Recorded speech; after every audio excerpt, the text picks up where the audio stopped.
We've got an E63 M6 with us today at Redish Motorsport. It's actually been recovered in for almost non-running. It starts, the owners managed to get it to start, but it doesn't actually rev or run. Lots of fault codes in the ECU or the DME regarding crankshaft sensor.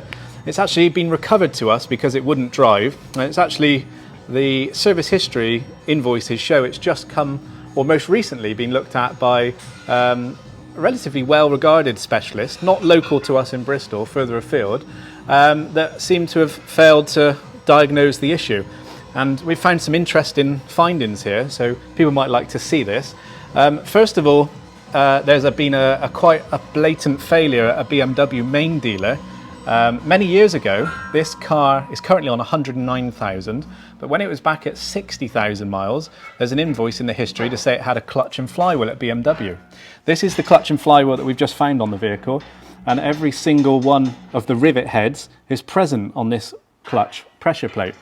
Now, when we go inside the bell housing that we've just taken off, we see quite a lot of destruction, and one of the first things we were presented with is this component here, which is actually one of the rivet heads from the clutch system, but it isn't from this clutch. As you can clearly see, those are all present. They sometimes break off when the clutches fail, and this one, I'm assuming, we can't find any other reason for the fact that it's been missed by a BMW dealer. When they fitted the clutch and flywheel, they obviously missed one of these rivets. Maybe it was hiding at the back shelf or something, but what that's done is it managed to dislodge itself years later and thousands of miles later and get caught up in around the gearbox bell housing, and it's actually caused a lot of damage, not only to the casing structural webs of the bell housing. It's made large imprints in here, but it's also got caught. All of these smashing items here, these impact marks, are where it's been getting caught against the flywheel teeth, which is what the crankshaft sensor presses against. You can see there's a big chip out of it missing there. We've got loads of others that have got dents on them or damages, and some that are actually not even straight anymore.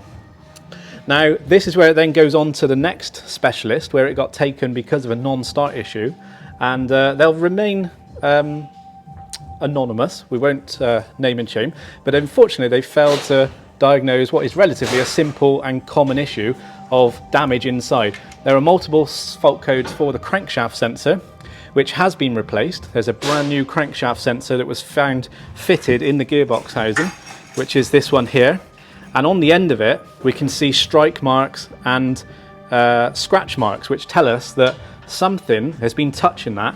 And this sits very closely to the edge of the flywheel and just reads a signal and gives a position marking for the position of the engine. And if any of these teeth are out, obviously they're going to be making contact with this and causing damage, which is why we've got scratch marks on the end.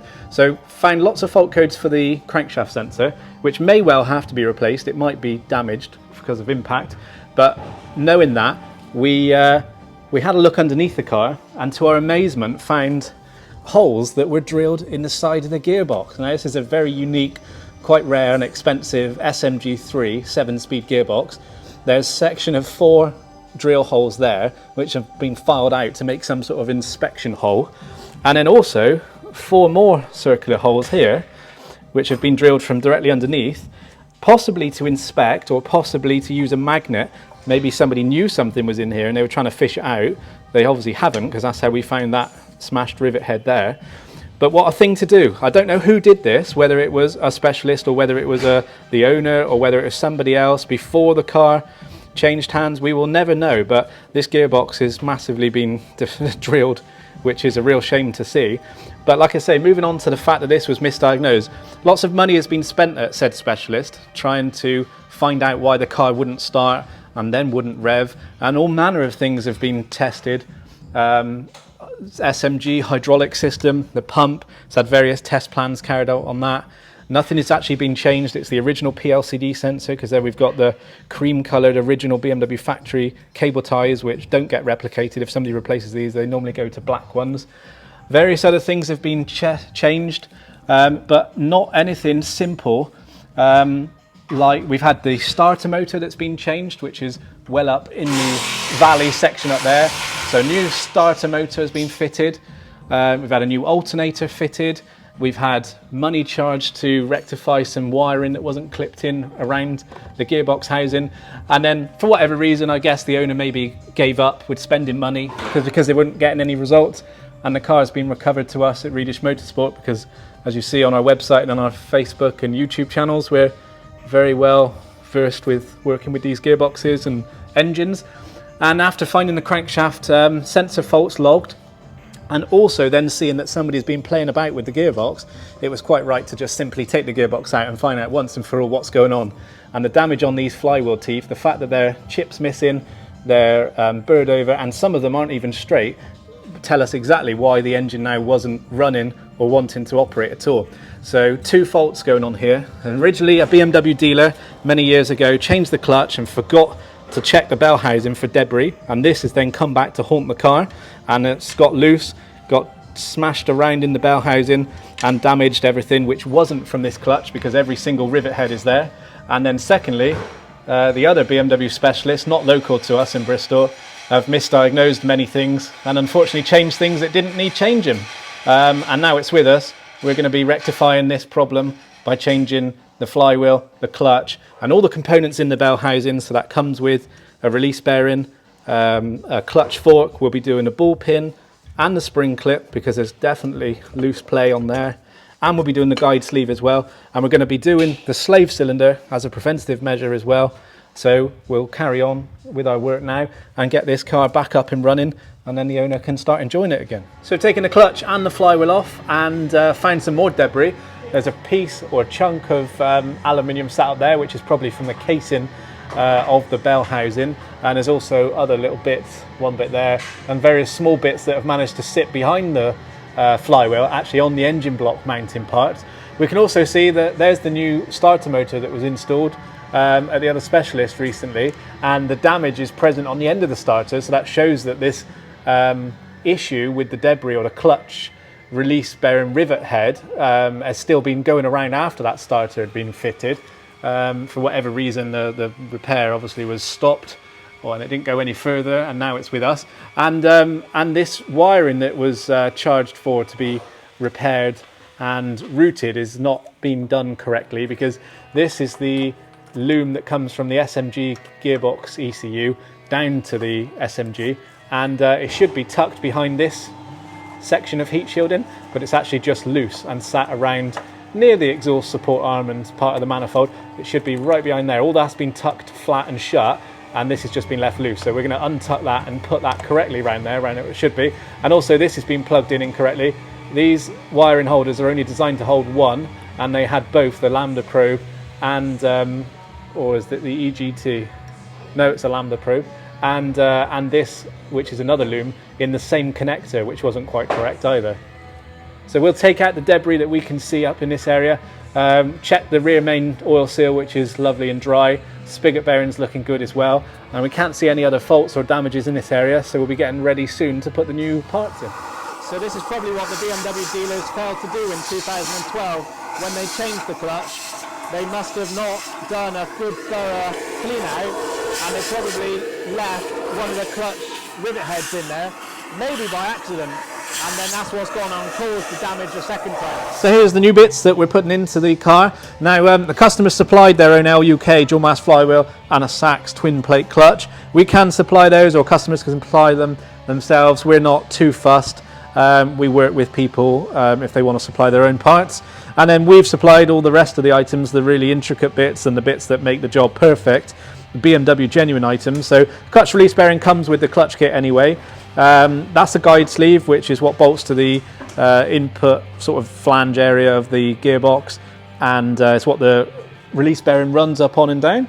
They normally get scagged, and especially when we've got debris in there, we don't want it to be notchy at all. New clutch bolts, 9 of those that go into the clutch pressure plate, hold it to the flywheel. Then we've got exhaust downpipe gaskets, a ball pin, spring clip, clutch fork, new slave cylinder. Now these are relatively expensive, but a sensible thing to consider. We've had several of these that have gone wrong over the years, and there is actually a BMW Puma measure on these. Sometimes when you go to put the car back together, it doesn't carry out its adaptation process correctly because of a known fault with the slave cylinder.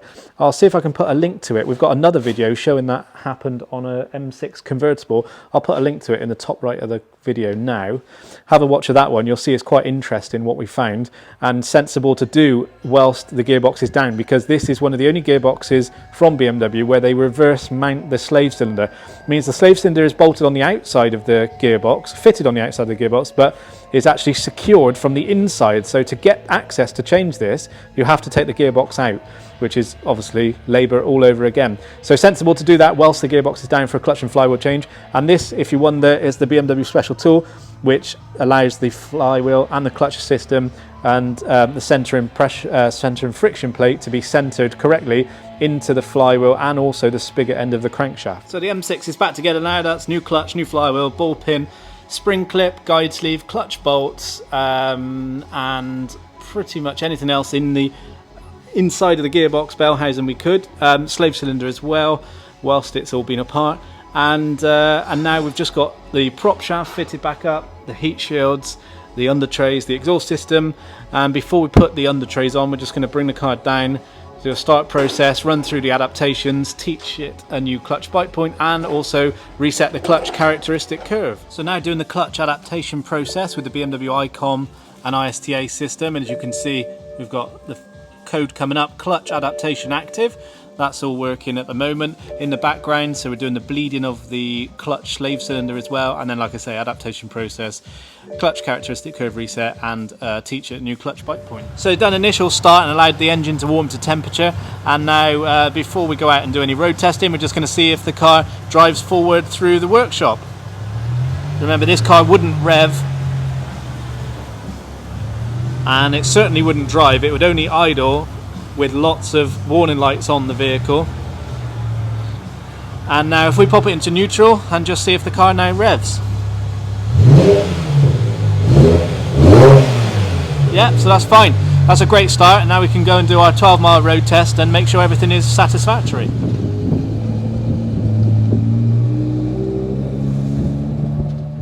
So the repair work's all finished now on this M6. That was a straightforward process for us.